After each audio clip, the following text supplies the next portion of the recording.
what they're trying to do is sustain themselves without God. Europe kicked God out. They used to believe. Paul preached throughout Europe. They got the message. They became the custodians of the message of Christ. And they sent the message to the rest of the world. In the process of time, they turned against the gospel.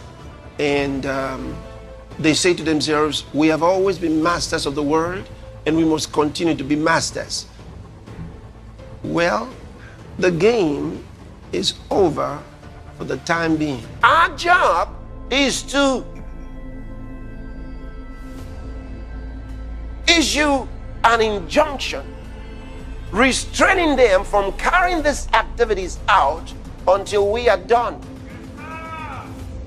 They can do it when we get out of here. In this whole wide world, those of us Christians who are born again, filled with the Holy Ghost, we are the only ones that can stop them. According to the Bible, we're the only ones, and we better do it. Otherwise, they're going to have a phase 1 and a phase 2. That means they'll do a phase 1 on the whole world. If we don't do something about it, they'll do a phase 1 on us. And we better not let it. Europe has no natural resources. Where do they get the money from, which they are loaning to everybody? From Africa. Through colonizations.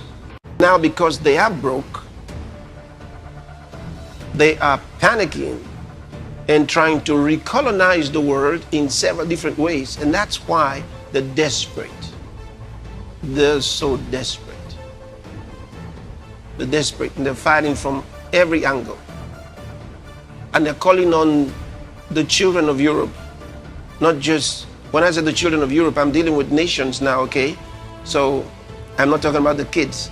I'm talking about nations like Australia, Canada, the United States. These are children of Europe.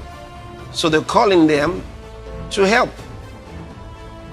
So they're speaking the same voice.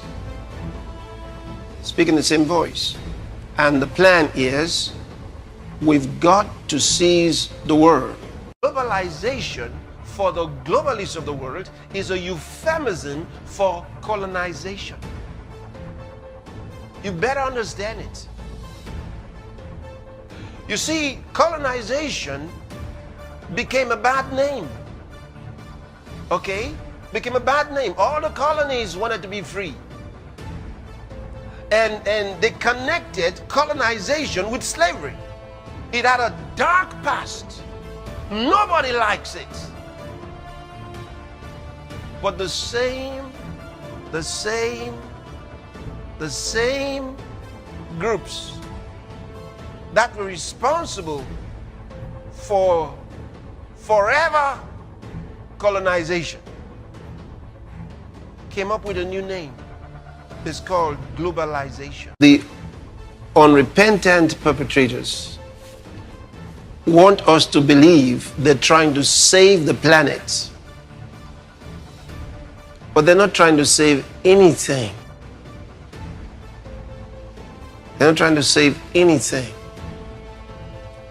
It's the plan for the recolonization of the world, which they've always had. And they're looking for several ways to come back. Several ways.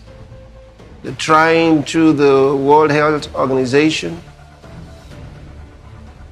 the WHO, and then, of course, they try to capture the United Nations and use it for these atrocious activities. They call it globalization, but I've told you, it's just a euphemism for colonization. And this time is not colonization by some country like it was with Great Britain many years ago.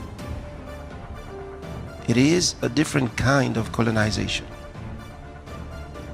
It is a colonization by cults, definite satanic cults with their satanic agenda. So we must also resist the World Economic Forum's doctrine of elitism and hedonistic transhumanism. We must. We must.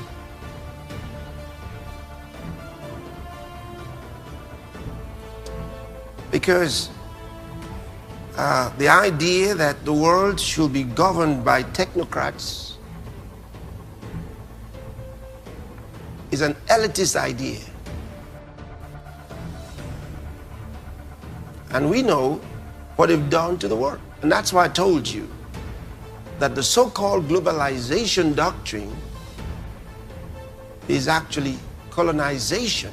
Aside my own research, let me pick on a very interesting write-up by Paul Anthony Taylor. He says, apparently, the pandemic conveniently provided European politicians with the excuse they needed to introduce the idea.